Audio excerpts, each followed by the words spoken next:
سبحانك لا علم لنا إلا ما علمتنا إنك أنت العليم الحكيم. نحمده ونصلي على رسوله الكريم أما بعد.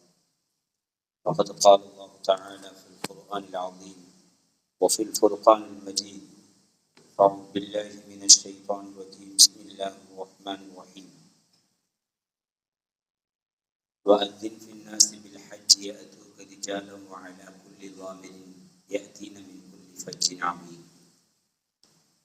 قال نبينا صلى الله عليه وسلم: لا تقوم الساعة حتى لا يحج البيت، أو كما قال عليه الصلاة والسلام.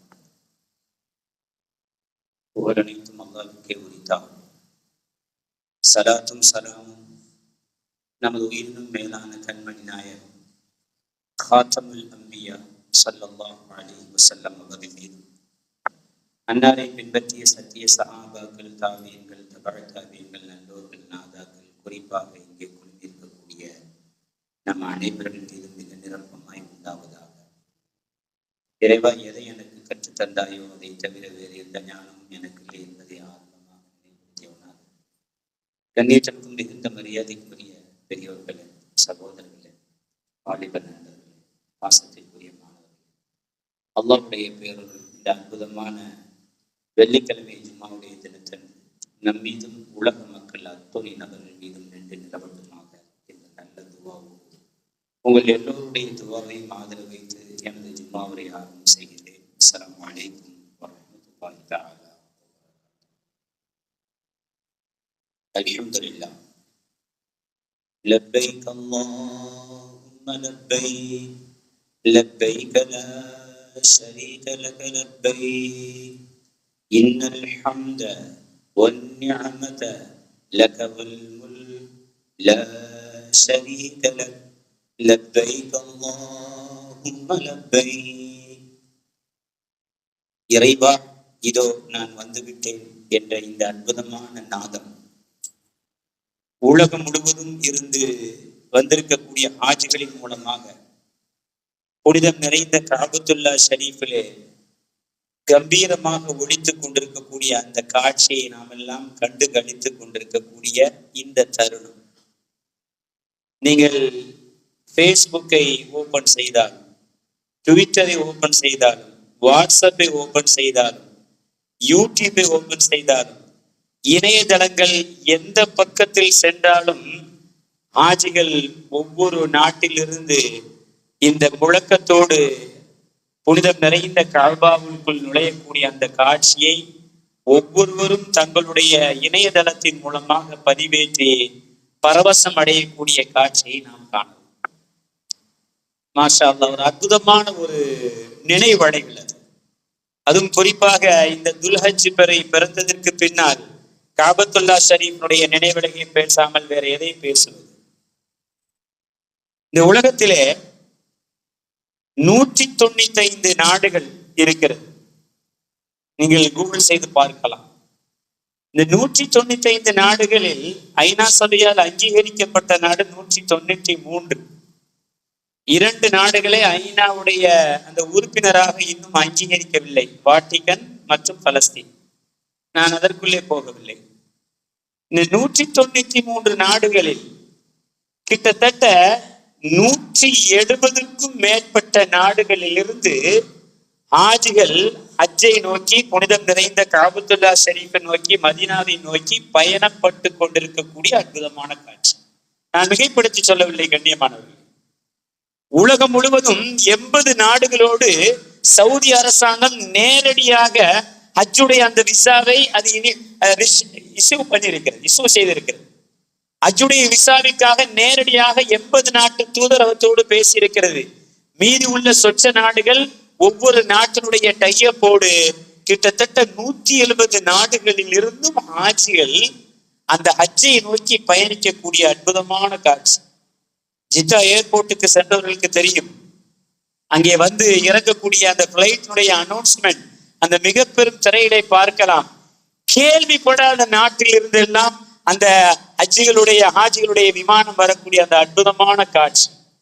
இவர்கள் எல்லாம் ஹஜ்ஜுக்கு வருவார்களா என்று உலகத்தில் எண்ணி பார்க்க முடியாத பல்வேறு நாடுகளில் இருந்து ஹாஜிகள் வரக்கூடிய அற்புதமான காட்சி. உலகத்தில் தங்களை கம்யூனிஸ்ட நாடாக சித்தாந்தமாக அப்படித்தான் வாழ வேண்டும் என்று இந்த உலகத்துக்கு ஓங்கி சொல்லி இன்னும் வாழ்ந்து கொண்டிருக்கக்கூடிய ரஷ்யாவினுடைய ஹாஜிகளை அங்கே பார்க்கலாம். கண்ணியமானவர்கள், முழுக்க முழுக்க புத்திசத்தையே தங்களுடைய கொள்கையாக கொண்டு, கோட்பாடாக கொண்டு, கடவுளாக கொண்டு வேறு எதற்கும் அனுமதி என்று சொல்லக்கூடிய ஹுஜாஜு சீன் என்று சொல்லக்கூடிய சீன தேச ஆட்சிகளை அங்கே பார்க்கலாம். ஜப்பான் மிக பெரும் அறிவு சார்ந்த நாடு. அவர்கள் அதற்குத்தான் முக்கியத்துவம் கொடுப்பார்கள்.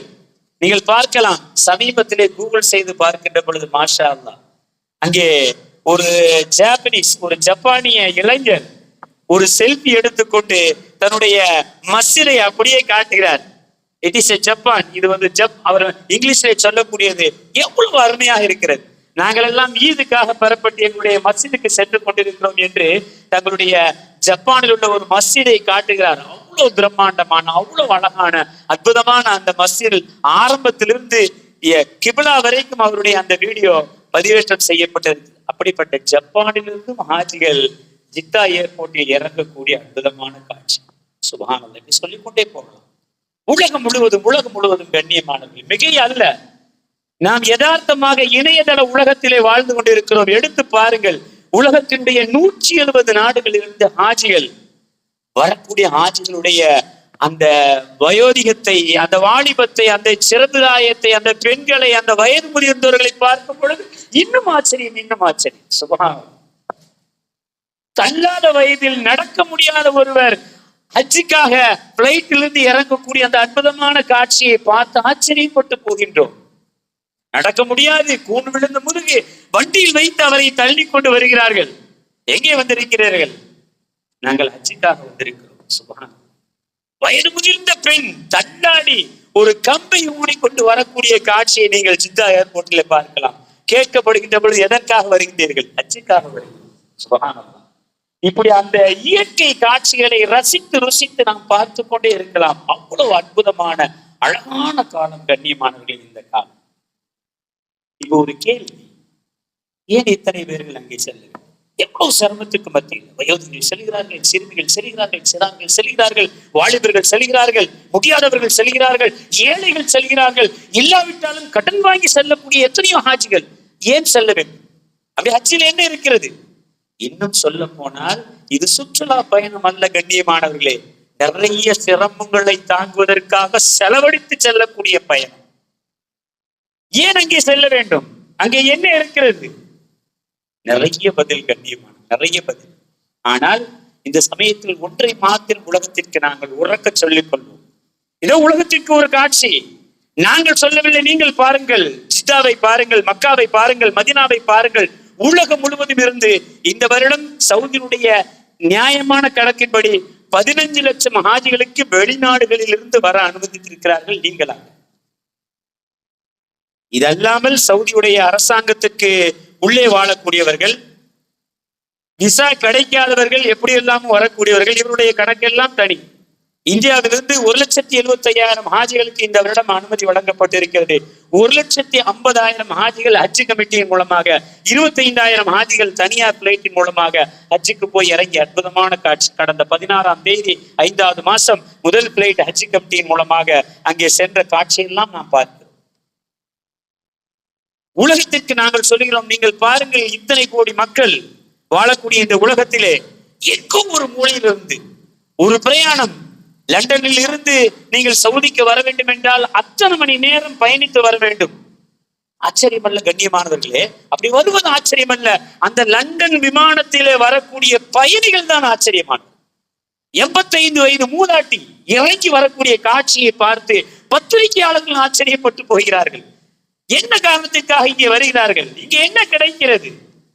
ஒன்னே ஒன்றுதான் கண்ணியமான, உலகத்திற்கு நாங்கள் சொல்லுகிறோம், எங்கள் அல் குர்ஆன் ஷரீஃபும் அன்னலாருடைய வாக்கும் இந்த நவநாகரீகத்த அடையாளத்தை தாண்டி இந்த உலகத்தில் இன்னும் ஜொலித்துக் கொண்டிருப்பதற்கு ஹஜ் ஒரு அற்புதமான எடுத்துக்காட்டு, அற்புதமான சாட்சி. கண்ணியமானது நாம் பெருமையாக சொல்லிக் கொள்ளலாம், உலகத்திற்கு பெருமையாக சொல்லிக் கொள்ளலாம். சற்று யோசித்து பாருங்கள், எல்லோருக்கும் கூகுளை பார்க்க தெரியும், அப்படித்தானே? எல்லோரும் ஆச்சரியப்படுகிறார்கள். என்ன இருக்கிறது? எல்லாரும் போகிறார்கள். சின்ன பிள்ளைங்க போறாங்க, பெரியவங்க போறாங்க, வயசானவங்க போறாங்க, முடியாதவங்க போறாங்க, ஏழைகள் போறாங்க, கடன் வாங்கி போறாங்க, என்ன பிரச்சனை இருந்தாலும் போறாங்க. அங்கே என்ன இருக்கிறது? அங்கே போய் சிரமப்படுகிறார்கள். சுப்ஹானல்லாஹ். அங்கே செல்லக்கூடிய அந்த 5 நாட்கள், ஹஜ்ஜுடைய 5 நாட்கள் அவ்வளவு சிரமம், அவ்வளவு சிரமம். அது அரஃபா, முஸ்தலிஃபா, மினா, தவாப், தொங்கோட்டம் எல்லாம் சிரமம் தான். அத்துணை சிரமங்களையும் தாங்கிக் கொள்வதற்காக இத்தனை பேர்கள் ஏன் செல்கிறார்கள்? ஒற்றை காரணம், அல் குர்ஆன் ஷரீப் அது உண்மையானது, அன்னலாருடைய வாக்கு அதை விட உண்மையானது என்பதை இந்த உலகத்திற்கு பறைசாற்றக்கூடிய அற்புதமான தருணங்கள் தான் ஹஜ்ஜுடைய சமயம். நான் மிகைப்படுத்தி சொல்லவில்லை, நீங்கள் எடுத்து பார்க்கலாம். இன்றைய நவநாகரிகம் எப்படி வளர்ந்திருக்கிறது. சயின்ஸ் வேர்ல்ட், மில்லினியம் வேர்ல்ட் என்று சொல்கிறான். இந்த உலகத்தில் ஆன்மீகத்தை அப்படியே அமல்படுத்த முடியாது என்று சொல்லக்கூடிய இந்த உலகத்தில் எங்கள் பூமான் நபி ஸல்லல்லாஹு அலைஹி வஸல்லம் அவர்கள் அல்லாஹ்வுடைய அற்புதமான அந்த வேதம் 1400 ஆண்டுகளுக்கு முன்பாக போதித்த அந்த சில வசனங்கள், பெருமானாருடைய சில வாக்கியங்களை இன்று ஹாஜிகள் உண்மைப்படுத்தி கொண்டிருக்கக்கூடிய சுப்ஹானல்லாஹ் அற்புதமான காட்சி, அற்புதமான காட்சி. அல்லாஹ் சொல்லக்கூடிய அல் குர்ஆன் ஷரீஃபுடைய வார்த்தையும் அன்னலாருடைய அற்புதமான வாக்கும் கியாமத் நாள் வரை உண்மைதான் என்பதற்கு ஹஜ் ஒரு அற்புதமான சாட்சி. நான் உலகத்திற்கு பெருமையாக சொல்லிக் கொள்ளும். அல்லாஹ் குர்ஆன்ல சொல்லுவான், நேரத்தின் அருமை கருதி மிக சுருக்கமாக சொல்லுவேன். அல்லாஹு தஆலா கஅபத்துல்லாஹ் ஷரீஃபில் 4 பெயர்களை சொல்கிறான். 4 பெயர்களுக்கு பின்னாலும் ஒரு அற்புதமான காரணம் உண்டு. நான் நேரத்தின் அருமை கருதி ஒரே ஒரு பெயரை மாத்திரம் எடுத்துக் கொள்கிறேன். அவ்வளவைக்கு உதவி அன்னாசி அல்லதி பிபக்கா என்று சொல்லுவோம். நீ எடுத்து பார்க்கலாம். அல்லாஹு தஆலா இந்த உலகத்தில் தன்னை வணங்குவதற்காக ஏற்படுத்திய முதல் ஆலயம் அபூ ஹுரைரா ரலியல்லாஹு தஆலா அவர்களுடைய ஹதீஸ், ஆதாரபூர்வமான ஹதீஸ் வருகிறது. அல்லாஹு தஆலா இந்த உலகத்தை படைப்பதற்கு 2000 ஆண்டுகளுக்கு முன்பாக கஅபத்துல்லாஹை படைத்து விட்டானே. பெருமானார் ஸல்லல்லாஹு அலைஹி வஸல்லம் சொல்லுவார், அல்லாஹு தஆலா சொல்லுவான், பக்கா என்ற வார்த்தையை உபயோகித்திருக்கிறார். பக்கா என்பதற்கு அர்த்தம் என்ன தெரியுமா? மக்களால் பொங்கி வழியக்கூடிய இடம் என்று அர்த்தம். பார்க்கிறோமா இல்லையா? அல்லாஹ் சொன்னான், ஆள் அறவும் இல்லாத, யாருமே இல்லாத அந்த பாலைவனத்தில் பச்சை மரம் கூட இல்லாத, தண்ணீர் வசதி இல்லாத அந்த பூமியை பார்த்து அல்லாஹு தஆலா சொல்கிறான், இந்த இடத்தில் மக்கள் பொங்கி வழிவார்கள். எப்பொழுது? 1400 ஆண்டுகளுக்கு முன்பாக. யாரும் நம்பி இருக்க மாட்டார்கள். ஆனால் இன்று எல்லோரும் பார்க்கிறோம், எல்லோரும் பார்க்கிறோம். அல் குர்ஆன் ஷரீஃபுடைய வார்த்தை என்றுமே பொய்யாக உலகத்திற்கு சவாலாக சொல்வோம். அல்லாஹ் இன்னொரு வார்த்தை சொல்வான் அல்லவா, அன்பின் ஃபின்னாஸ் பில் ஹஜ் யதூக ரிஜால வ அலா குல்லி ஸாமிரின் யதீன மின் குல்லி ஃபஜ்ஜின் அமீக். அல்லாஹ் சொல்லக்கூடிய வார்த்தை 5000 ஆண்டுகளுக்கு முன்பாக. சுப்ஹானல்லாஹ். யாருமே இல்லாத, மனித சமுதாயம் உருவாகாத ஒரு காலத்திலே இப்ராஹிம் அலைஹிஸ்ஸலாத்தை அல்லாஹ் சொல்றான். பெருமானார் ஸல்லல்லாஹு அலைஹி வஸல்லம் அவர்கள் சொல்வார்கள், அல் குர்ஆன் ஷரீஃப் போதிக்கும். எப்படி தெரியுமா? இப்ராஹிம் அலைஹிஸ்ஸலாத்தை பார்த்து அல்லாஹ் சொல்வான், நபி இப்ராஹிம் அவர்களே, நீ அழைப்பு கொடுங்க. யாருக்கு அழைப்பு கொடுங்க? வனாந்திரம், பாலைவனம், எதுவுமே இல்லை, கஅபத்துல்லாஹை கட்டி முடிக்கும், நீங்கள் அழைப்பு கொடுங்கள். அல்லாஹ் சொல்லக்கூடிய வார்த்தை பாருங்கள். அல் குர்ஆன் ஷரீஃப் எந்த அளவுக்கு உண்மையானது என்பது இந்த ஒற்றை வார்த்தை போதும். கண்ணியமானவர்களே, வால்கின் ஃபின்னாஸ் பில் ஹஜ், ஹஜ்ஜுக்காக அழைப்பு கொடுங்கள். யதூக ரிஜால வ அலா குல்லி ஸாமிரின் யதீன மின் குல்லி ஃபஜ்ஜின் அமீக். உலகத்தினுடைய அத்துணை புறத்திலிருந்தும் மனிதர்கள் சாறை சாறையாக இங்கே வருவார்கள் என்று வராத காலத்தில் அல்லாஹ் சொன்ன வார்த்தை என்று கண்கூடாக நாம் காண்கிறோமா இல்லையா? உலகத்திற்கு சொல்கிறோம், சவாலாக சொல்கிறோம். இந்த கஅபத்துல்லாஹ் ஷரீஃபை தரிசிப்பதற்காக உலகம் முழுவதும் 175 நாடுகள் என்று சொல்லினேன். மிகை அல்ல, வந்து கொண்டேதான் இருப்பார்கள். ஏனென்றால் சொன்னவன் அல்லாஹ், சொல்வது குர்ஆன். அது பொய்யே ஆகாது. கண்ணியமான பொய்யே ஆகாது. வேணால் தடுத்து பாருங்களே, உலகத்திற்கு சொல்கிறோம்.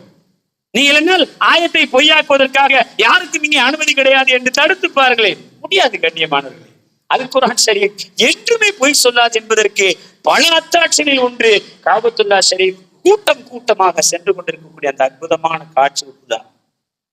இன்னும் சொல்லலாம், அல் குர்ஆன் ஷரீஃப் இந்த நவநாகரிக அடையாளத்தை தாண்டி முஃமின்களுடைய உள்ளத்தில் ஆட்சி செய்யக்கூடியது அல் குர்ஆன் ஷரீஃப் என்பதற்கும் அன்னலாருடைய அற்புதமான வரிகள் அது அற்புதமான முறையிலே முஃமினுடைய கல்விகளிலே ஆட்சி செய்கிறது என்பதற்கு ஒரு அற்புதமான சான்றுதான் ஹஜ்ஜுக்கு செல்லக்கூடிய ஹாஜிகளுடைய அந்த அற்புதமான காட்சி. எல்லாவற்றையும் திறந்து விட்டு என் குர்ஆன் சொல்லிவிட்டது, என் நபி சொல்லிவிட்டார்கள், இதோ நான் கிளம்புகிறேன் என்று கிளம்பி செல்லக்கூடிய அந்த காட்சி இருக்கிறது. சுப்ஹானல்லாஹ். அது ஆன்மீகம் மாத்திரமல்ல கண்ணியமானவர்களே, அல் குர்ஆன் ஷரீஃபை மன்னராருடைய வாக்கும் இந்த உலகத்தில் எவ்வளவு பவர்ஃபுல்லானது என்பதை உலகத்திற்கு பறைசாற்றுவதற்காக ஆட்சிகள் செல்லக்கூடியது. அப்படி ஒரு சாட்சியான காட்சி அது. மாஷா அல்லாஹ்.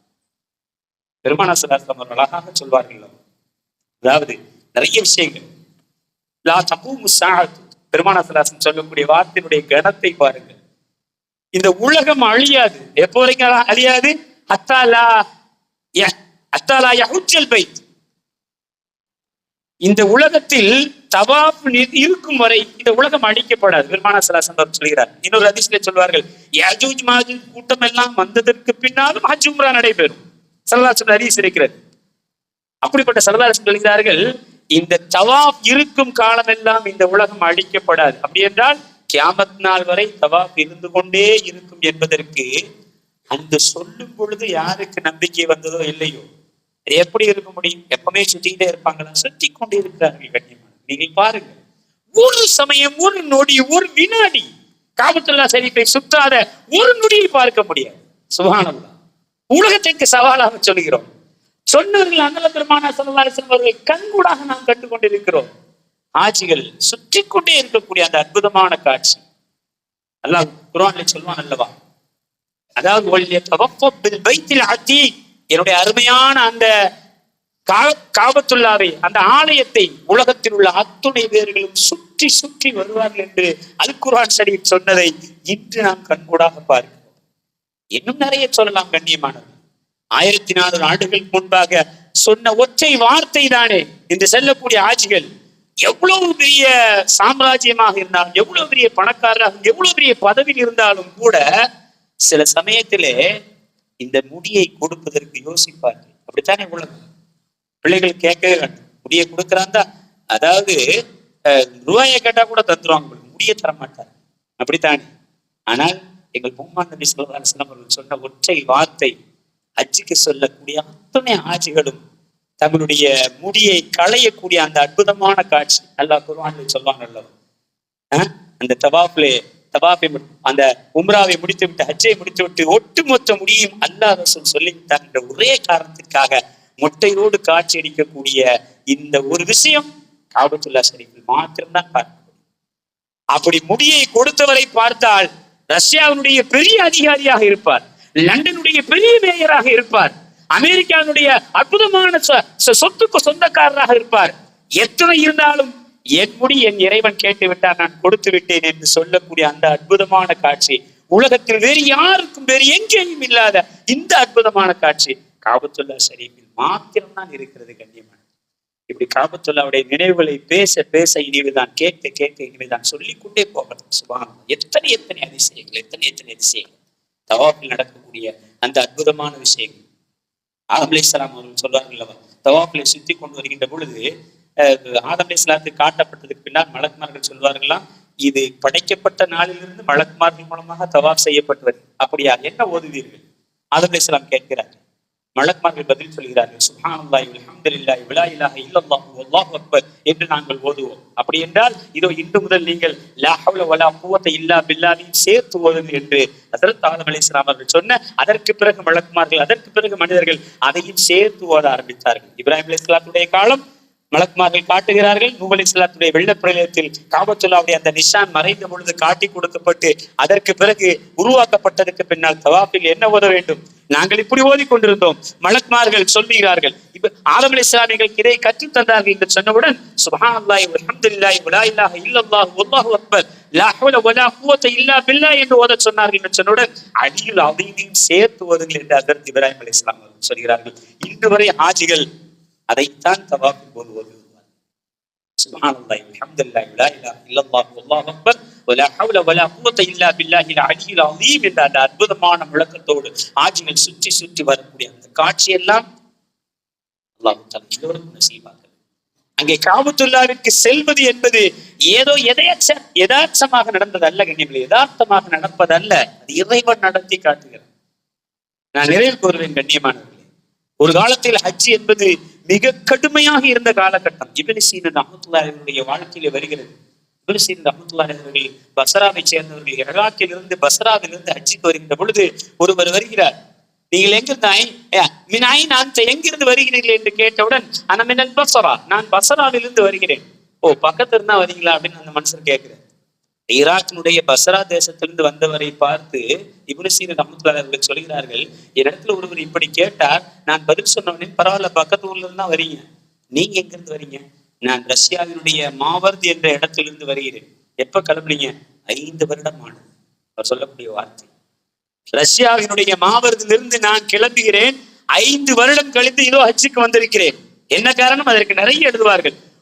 அவர்கள் எல்லாம் அந்த காலத்தில் எப்படிப்பட்ட காலமாக இருந்தது என்றால், இஸ்லாம் போய் சேர்ந்து விட்டது. ஹஜ்ஜுக்காக புறப்படுவார்கள், ஒரு ஊரிலே தங்குவார்கள், அவர்களுடைய கொண்டு வந்த பணம் எல்லாம் முடிந்துவிடும், ஒரு இடத்துல வேலைக்கு செல்வார்கள், பணத்தை சேர்ப்பார்கள், திரும்ப அங்கிருந்து புறப்படுவார்கள். இப்படி கால்நடையாக வாகனமாக பயணித்து பயணித்து பயணித்து பயணித்து பயணித்து அப்படியே வந்து சேரக்கூடிய இடம்தான் காபத்துல்லாஹ் ஷரீஃப். அந்த மனிதர் சொல்கிறார், நாங்கள் 5 வருட காலமானது இங்கே வருவது, 5 வருடத்திற்கு முன்பாக பெறப்பட்டு இப்படி வருகிறேன் சொன்னுடன் இப்னு சீரீன் ரஹ்மத்துல்லாஹி அவர்கள் சந்தோஷப்பட்டு சொன்னார்களாம், எங்களுடைய ஹஜ்ஜுடைய அந்த பாக்கியத்தோடு உங்களுடைய ஹஜ்ஜு பாக்கியமானது என்று சொன்னார். இப்படி உலகத்தின் பல்வேறு கஷ்டங்களுக்கு மத்தியிலே காபத்துல்லாஹ் ஷரீஃபை நோக்கி போவதற்குண்டான ஒரே காரணம் அல்லாஹ் ரசூலுடைய அந்த அற்புதமான வார்த்தை இந்த உலகத்தில் இன்னும் ஜீவித்திருக்கிறது என்பதை தாண்டி சவாலாக நாம் சொல்லிக் கொள்வோம், இந்த உலகம் அழியும் நாள் வரை காபத்துல்லாஹ் ஷரீஃபுடைய அந்த ஹஜ்ஜுடைய பயணிகளுடைய எண்ணிக்கை முடியவே முடியாது, தவாபும் நிற்கவே நிற்காது. இதை அல்லாஹு தஆலா வருட வருடம் நிதர்சனமாக இந்த உலகத்திற்கும் நம்முடைய ஈமானிய சொந்தங்களுக்கும் காட்டுவதற்காகத்தான் இப்படிப்பட்ட அற்புதமான காட்சி எல்லாம் நாம் பார்த்து கொண்டிருக்கிறோம். அதே நேரம் நான் சொன்னேன் அல்லவா, ஹஜ் என்பது அது அல்லாஹ்வுடைய பிரத்யோக நாட்டம் இருந்தால் மாத்திரமே அது செய்ய முடியும். எல்லா முஸ்லிம்களாலும் எல்லா முஸ்லிம்களும் செய்ய முடியுமா? எத்தனை பேர்கள் ஆசைப்படுகிறார்கள், முடியவில்லை. அப்படி என்றால் என்ன அர்த்தம்?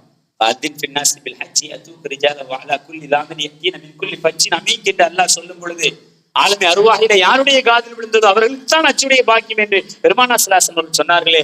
அந்த பாக்கியம் நமக்கு கிடைக்க வேண்டும் என்றால் வசதி இருக்கலாம், வாய்ப்பு இருக்கலாம், வாலிபம் இருக்கலாம், எல்லாம் அமைந்திருக்கும், ஹஜ்ஜுக்கு போக முடியாது. அப்படி என்றால் அல்லாஹ்வுடைய நாட்டம் இல்லை என்று அர்த்தம். ஏழையாக இருப்பார், உடம்பு சுகம் இல்லாதவராக இருப்பார், ஏதோ ஒரு மூலையில் இருப்பார், ஆனால் ஹஜ்ஜுக்கு சென்றிருப்பார். காரணம் அல்லாஹ்வுடைய நாட்டம். அல்லாஹ் என்ன பார்க்கிறான் என்றால், ஆசைப்பட்டவர்களுக்கு மாத்திரம் ஹஜ்ஜு கிடையாது, பேராசைப்பட்டவர்களுக்கு தான் ஹஜ்ஜுடைய பாக்கியம். நம்மில் பெருமானார் ஸல்லல்லாஹு அலைஹி வஸல்லம் அழகாக சொன்னார்கள், அபூ ஹுரைரா ரலியல்லாஹு அன்ஹு அறிவிப்பார்கள், ஹஜ்ஜுக்கு போகக்கூடிய ஆசை யாருக்கு இல்லையோ அவர் முனாஃபிக்குடைய அடையாளத்தோடு நடமாடுகிறார் என்று சொல்வார்கள். அப்படி என்றால் ஹஜ்ஜுக்கு போவதற்கு ஆசை மாத்திரப்படக்கூடாது, பேராசைப்பட வேண்டும். பொதுவாக இஸ்லாத்திலே பேராசைக்கு அனுமதி கிடையாது. பேராசை என்பது கூடவே கூடாது எது விஷயத்திலும். ஆனால் ஹஜ்ஜுக்கு போவதற்கு பேராசைப்படலாம். ஏனென்றால் பேராசை யார் பட்டார், வெறும் ஆசை மாத்திரம் உங்களை அங்கே கொண்டு சென்று விடாது. கண்ணியமானது, கொஞ்சம் யோசித்து பாருங்கள். குறிப்பிட்ட நாளில் குறிப்பிட்ட தினத்தில் மாத்திரம் இருந்தால்தான் ஹஜ்ஜி, அப்படித்தானே? இதோ ஹஜ் மாசம், இந்த மாதத்தில் அங்கிருந்தால்தான் ஹஜ்ஜி. இனி அடுத்த வருடம் வரை காத்திருக்க வேண்டும். எத்தனையோ விஷயங்கள் நடந்து விடலாம். நம்முடைய ரூஹ் இருக்குமா இல்லையா தெரியாது, அல்லாஹ்வுக்கு தான் தெரியும். அப்படி என்றால் யார் பேராசைப்படுகிறார்களோ, அதற்காக முயற்சிக்கிறார்களோ, இன்னும் சொல்ல போனால் நீங்கள் துஆவை பற்றி பிடித்துக் கொள்ளுங்கள். பெருமானார் ஸல்லல்லாஹு அலைஹி வஸல்லம் சொல்வார்கள், நீங்கள் துஆவை பற்றி பிடித்துக் கொள்ளுங்கள். யா அல்லாஹ், என்னுடைய ரூஹ் இங்கே பிரிவதற்கு முன்பாக, அழகான கவிஞர் அழகா சொல்றார், ஒரு சுப்னா ஜியாரத்துஹு கப்ல கப்லி ரூஹி என்று அருமையாக கவிஞர் சொல்வார் அல்லவா, என்னுடைய ரூஹ் பறிபோவதற்கு முன்பால், உன்னால் கைப்பற்றப்படுவதற்கு முன்பால் அந்த அற்புதமான ஹஜ்ஜத்துல் அந்த காபத்துல்லாஹ் ஷரீஃபை புனித ரவுலா ஷரீஃபையும் தரிசிக்கக்கூடிய பாக்கியத்தை எனக்கு தா என்று யாரெல்லாம் துஆ கேட்டுக்கொண்டே இருக்கிறார்களோ குறித்து வைத்துக் கொள்ளுங்கள். அல்லாஹ் நிச்சயமாக அந்த காபத்துல்லாஹ் ஷரீஃபை தரிசிக்காமல், புனித ரவுலா ஷரீஃபை தரிசிக்காமல் நம்முடைய ரூஹ் கைப்பற்றப்படாது என்பதிலே நாம் உறுதியாக நம்புவோம். அல்லாஹ் அப்படிப்பட்ட பாக்கியம் பெற்ற நல்லடியார்களாக எல்லாம் கபூல் செய்வானாக. இந்த உலகம் முழுவதும் பெருமானாருடைய அந்த அற்புதமான கட்டளைகளையும் அல்லாஹ்வுடைய அற்புதமான வசனங்களையும் மெய்ப்பித்துக் கொண்டிருக்கக்கூடிய அந்த ஹஜ்ஜுடைய பயணத்தில் அல்லாஹு தஆலா நம்மையும் ஒரு அங்கமாக ஆக்கியருள்வானாக. நமக்கும் நம்முடைய குடும்பத்தார்களுக்கும் நம்முடைய சந்ததிகளாக அந்த அற்புதமான மண்ணிலே சென்று ஹஜ்ஜின் மூலமாக, உம்ராவின் மூலமாக காபத்துல்லாஹ் ஷரீஃபை புனித ரவுலா ஷரீஃபை தரிசிக்கக்கூடிய பாக்கியத்தை அல்லாஹு தஆலா உலகம் முழுவதும் வாழக்கூடிய இஸ்லாமியர்களுக்கு தந்து கொண்டே இருப்பானாக. இந்த நல்ல துஆவோடு உங்களை எல்லோருடைய துஆவை மாதிரி செய்தேன்.